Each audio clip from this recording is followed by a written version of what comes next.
we will talk about exponentials. हम देखते हैं कि स्टॉक मार्केट में या बाज़ार में या किसी भी चीज़ की प्राइसेस कभी कभी ऐसी हो जाती है कि हर साल 10% बढ़ रही है। इस तरह की एक सिचुएशन रियल लाइफ। अब इन सिचुएशंस को अगर हम मैथमेटिकल मॉडलिंग करें तो हमें जो कुछ मिलेगा वो एक्सपोनेंशियल फंक्शन कहलाएगा। सो अगर उन चीज़ों को हम कहेंगे कि देखो ये एक्सपोनेंशियली ग्रो कर रही है, तो आज हम पढ़ने वाले एक्सपोनेंशियल फंक्शंस। ठीक है, 17th सेंचुरी में इक्वेशन, जबकि नए नए इक्वेशंस की, और 18th सेंचुरी में फॉरवर्ड जब नए नए इक्वेशंस को सॉल्व करने की एक होड़ लगी थी, तो हमने पिछले लेक्चर्स में ये बात किया था कि कैसे हमने एक सिंपल हज़ारों साल पुरानी एक सिंपल कंसेप्ट जो कि बाद में प्रूव किया था पाइथागोरस साहब ने, और फिर बाद में एक उसके 2000 साल बाद आइलर साहब ने, जबकि उन्होंने एक इमेजिनरी नंबर, जो कि इमेजिनरी नहीं है बल्कि एक नंबर है, लेकिन वो उस लाइन पे नहीं आती है बल्कि सेकंड डायमेंशन में आती है, दूसरे डायमेंशन में आती है, यानी 2D व्यू में या 3D व्यू में उसे हम रिप्रेजेंट कर सकते हैं। तो एक बहुत ही बड़ी रिवोल्यूशन थी वो। तो इससे आगे की अगर आज हम बात करते हैं कि यूलर साहब ने सोचा कि क्या हो अगर कि हम रियल नंबर्स को मॉडल ना करके हम इमेजिनरी नंबर को अपने मॉडल कर से, तो क्या हो। तो शुरू करते हैं हम एक सिंपल, हम पहले एक रियल नंबर लेते हैं। ठीक है, एक रियल नंबर लेते हैं। ये रियल नंबर लाइन है, माइनस इन्फिनिटी से प्लस इन्फिनिटी तक जा रही है। ओके, कोई एक जगह पर एक्स होती, कोई एक वेरिएबल एक्स लेता हूँ जो कि एक रियल नंबर है, ठीक, किसी भी जगह पे है। जब हम एक एग्जांपल लिया कि जैसे कि 10% एनुअली ग्रो कर रही है, हमारी एग्जांपल क्या है कि 10% ग्रो हो रही है मार्केट प्राइसेस एनुअली, या तो हम इसको कैसे शो करेंगे ग्राफिकली या मैथमेटिकली। तो हम इसको सिंपली ये कहेंगे कि अगर हम we look like that, this is that number and we call that this is the exponential growth. This growth is exponential growth. This is exponential growth actually. And we उसको हम लिखते कैसे, e to the power x, where e is this constant. E is a constant, a very famous constant, 2.718. But यहाँ ये इस constant के बारे में अभी हमें फोकस नहीं करना, क्योंकि हम मैथमेटिकल सिचुएशन में, यहाँ हम फिजिक्स पढ़ रहे हैं, तो हम एक दूसरी फील्ड लानी चाहते हैं। इस तरह हम इससे डिनोट कर सकते हैं, where x will be that real number and e is some constant।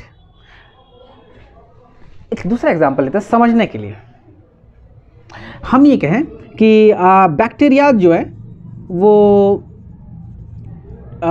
200% हो जा रही है, दोगुनी हो जा रही है ईच 20 मिनट्स बैक्टीरियाज।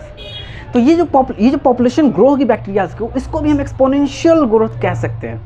अगर एवरी 20 मिनट पे ये 200% हो रही है, तो यहाँ पे इसको मैथमेटिकली कैसे मॉडल करेंगे, जैसे इस 10% ग्रोथ है, तो 10% को हम 10% यानी पर 100, तो 0.1 लिख सकते हैं, यानी x इक्वल टू यहाँ 0.1 है। यहाँ पर अगर इस सिचुएशन में x इक्वल टू 2 हो जाएगी, यानी कि इसको जब हम मैथमेटिकली मॉडल करेंगे तो एक्चुअली ये e टू द पावर 0.1 आएगी और ये e टू द पावर 2 आएगी। जहाँ पर e क्या है, e 2.718 है, तो पावर 0.1, और ये 2.718 power 2। This is actually the mathematical modelling, we call it exponential functions. और ये दुनिया में बहुत सारे एग्जांपल्स में, बहुत जगह पर ये कंपाउंड इंटरेस्ट में भी देख सकते हैं कि ये फॉलो करती है ये चीज़ों को। ये बहुत ही नेचर है। इससे पता क्या चलता है, इससे पता चलता है कि हमारा कि नेचर्स को जिसने बनाया है, तो ये हर जगह बनाने वाला कोई एक ही है। This one theme is going there. अगर हम उस एक सिंपलिसिटी और एक सिंपल पैटर्न को पकड़ लेते हैं, तो हम सारी पैटर्न्स को बना सकते हैं, डेवलप कर सकते हैं, बता सकते हैं। ठीक है, तो ये सिंपल थी एक्सपोनेंशियल फंक्शन। अब ये आइलर साहब ने इसको पता लगाया था, तो इनका नाम आइलर। अब मैथमेटिकली जाएंगे ई की वैल्यू किससे कहते हैं, कि 0 इनफाइनाइट तक किस चीज़ को जोड़ने पे ई की वैल्यू आती है। ये सिंपली ऐसा ही है जैसे पाई की वैल्यू होती है। पाई की वैल्यू कितनी होती है, पाई 3.14। लेकिन अब हम सिंपली पाई अगर लिखे तो पाई कहाँ 3.14 बहुत ही स्ट्रेंज लगती है, लेकिन सिंपल एक्स है, 3.14 कैसे आती है, लेकिन अभी उसकी डिस्कशन नहीं कर रहे हैं। उसी तरह इसकी एक वैल्यू 2.718 आती है, तो इसकी डिस्कशन अभी नहीं करेंगे क्योंकि उस सेंस क्रिएट नहीं होगा। अब आगे आते हैं, आइलर साहब ने ये कहा कि अब हम अपनी इमेजिनरी नंबर की तरफ आते हैं, जो कि इमेजिन नंबर जब डेवलप हुई किसी एक साइंटिस्ट से जिनका नाम मैं अभी भूल रहा हूँ, तो उन साइंटिस्ट साहब ने जब इमेजिनरी नंबर की एक इक्वेशन लाई जो i इक्वल टू -1 लिखा, आई स्क्वायर इक्वल टू -1 जो इक्वेशन थी उसको सॉल्व करने के लिए इनके i इक्वल टू रूट अंदर -1 आ रही थी, जो कि एक अजीब नंबर थी। तो आइलर साहब ने सोचा कि क्या हो कि ये जो रियल नंबर से हमने एक्सपोनेंशिएट किया है, अगर हम e to the power i कर दे तो क्या होगा, यानी कि एक्सपोनेंशियल नंबर से इक्वेट कर दे, इमेजिनरी नंबर से एक्सपोनेंशिएट कर दे, अगर ये क्या होगा, इसकी क्या वैल्यू आएगी, क्या ये भी रूफ, जैसे ये सीधा जा रही थी, सीधा ये रियल नंबर थी, ये एक्सपोनेंशियली थी, so this are all are numbers but this exponentially growing कर रही है, तो ये छत की तरफ जा रहे हैं, रूफ, ऑन द रूफ, तो इसकी क्या आएगी ग्राफ, इसकी क्या पैटर्न होगी, क्या ये भी ऑन द रूफ जाएगी, सीधी जाएगी, कैसे जाएगी। अजीब बात जो पता चली, उन्होंने क्या किया, एक साथ इसके आई के साथ एक थीटा भी लगाया ताकि उसको ग्रो करते हुए दिखाया जा सके उस नंबर के साथ, थीटा यानी कुछ एंगल जो कि एक रियल नंबर है, एक एंगल एक रियल नंबर है, तो इमेजिनरी नंबर के साथ एक रियल नंबर थीटा लगाया, और ये एक पैटर्न उन्हें मिला कि अजीब बात है कि वो सर्कुलरली थी, सर्कुलरली दैट लाइक दिस। ये कैसा आया पैटर्न, उनका जो पैटर्न इस रिजल्ट की वजह से आया, this was like that, this was the i, if this was i and this is theta with respect represent to this x, base x और सम एनी वैल्यू एक्स, और जिसको हम ये एक्स मान रहे हैं, any real number and represent theta, then this i theta, if it's going to I theta, then this was e to the power I theta and it was going on with increasing theta. Theta जब increase करती है, theta देखो increase की आई यहाँ पर आई है, अभी theta increase की आई यहाँ पर आया, थीटा इंक्रीज आई यहाँ पर, and this is going on round shape and going on, and this and the equation solution for this e i theta was found to be cos theta plus i sine theta. और ये बहुत ही बेहतरीन एक equation है, बहुत ही बेहतरीन ये पूरी इक्वेशन है, बहुत ज़बरदस्त। क्यों ज़बरदस्त है, क्योंकि ये ट्रिगोनोमेट्री है, cos theta plus i sine theta, इसके बारे में बात करते हैं। ये आई थीटा क्या है, ये एक अलजेब्रा है, यानी नंबर्स पे हम बात कर रहे हैं। ई क्या है, ई के बारे में आप थोड़ा सा पहले ई के बारे में आते हैं।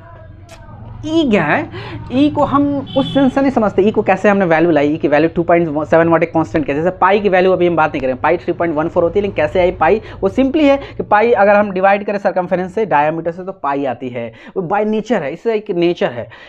हम अभी जो बात करने वाले हैं ये कि ये जो नंबर है, ये जो वैल्यू है, यानी ये जो वैल्यू है, यानी ये जो वैल्यू है, इसको अगर हम डिफ्रेंशिएट करें, यानी इस फंक्शन के बारे में बात करते हैं। इस फंक्शन में स्पेशल क्या है कि अगर हम इस वैल्यू को डिफ्रेंशिएट करें विथ रिस्पेक्ट टू एक्स, अभी डिफ्रेंशिएशन हमने तो पढ़ा नहीं है, लेकिन इसका मतलब क्या होगा, डिफ्रेंशिएट करने का मतलब ये है कि सिंपली हम क्या है कि at that point x what is the value of, at that instant what is the value of this, and at that if this is the x what is the value, this is the value of this function. If this is a function and with respect to x, sorry dx with respect to x, इस function की value क्या होगी, instantaneous value, at that instant value, इसको differentiation कहते हैं।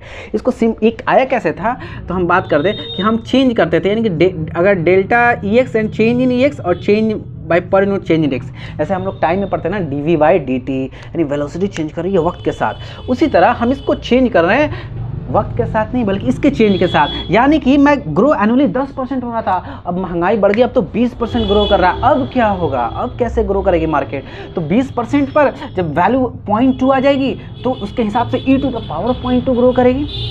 इसका जो solution आता था, हाँ तो हम ये बात करते हैं, अगर ये डेल्टा ई एक्स थी और ये डेल्टा एक्स थी तो इसमें लिमिट लगा देते, यानी डेल्टा एक्स को टेंस टू 0 कर देते थे, तो इसी पूरे को हम डी बाई डी एक्स कहते थे, यानी D dash function by D x. ये मतलब तो सेंस ये था कैलकुलस में, अभी कैलकुलस भी नहीं पढ़ रहे हैं हम, मैथ्स नहीं पढ़ रहे हैं अभी, ठीक है, हम प्योरली फिजिक्स की बात करते हैं। क्या मतलब है, मतलब क्या होता है दैट पॉइंट, तो उस एक पॉइंट को बताने के लिए उस पर एक टैंजेंट डालूं, तो एक पॉइंट यानी सिर्फ उसी पॉइंट से ऐसा लाइन हो कि एक उसी पॉइंट से गुजरता हो, that tangent will be the answer. और tangent actually tangent slope of the tangent उसी को ही डेरिवेटिव कहते हैं, यानी जो डी बाई डी एक्स लिखते हैं या डी बाई डी टी लिखते हैं या डी समथिंग